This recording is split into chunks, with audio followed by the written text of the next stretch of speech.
It's remarkable that after taking the action of the breathtaking gravity of voting to impeach the duly elected President of the United States, and after saying for weeks that they had overwhelming evidence to support their case, the first thing that the House managers have done upon arriving finally in this chamber after waiting for 33 days is to say, well, actually, we need more evidence. We're not ready to present our case. We need to have subpoenas and we need to do more discovery because we don't have the evidence we need to support our case. This is stunning. It's a stunning admission of the inadequate and broken process that the House Democrats ran in this impeachment inquiry that failed to compile a record to support their charges. It's stunning that they don't have the evidence they need to present their case and that they don't really have a case.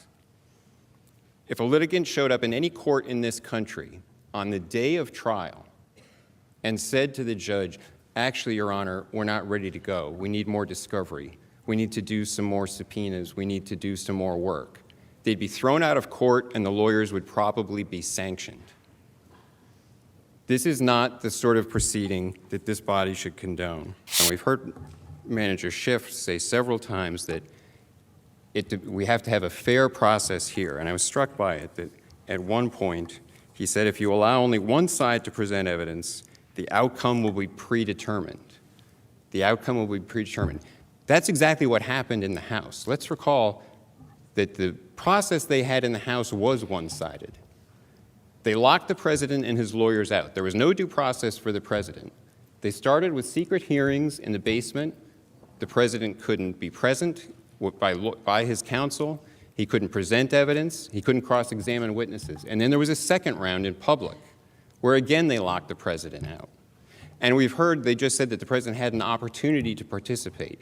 In the third round of hearings that they held before the Judiciary Committee, after one hearing on December 4th, Speaker Pelosi, on the morning of December 5th, went out and announced the conclusion of the Judiciary Committee proceedings. She announced that she was directing Chairman Nadler to draft articles of impeachment. That was before the day that they had set for the president even to tell them what rights he wanted to have and to exercise in their proceedings. It was all already predetermined. The outcome had been predetermined. The Judiciary Committee had already decided it was not going to have any fact hearings. There was no process for the president. He was never allowed to participate.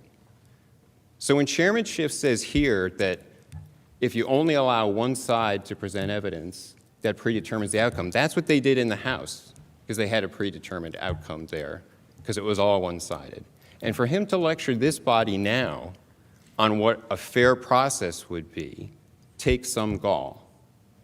A fair process would be when you come to the day of trial, be ready to start the trial and present your case, not ask for more discovery. The president is ready to proceed, and the House managers should be ready to proceed, and this amendment should be rejected.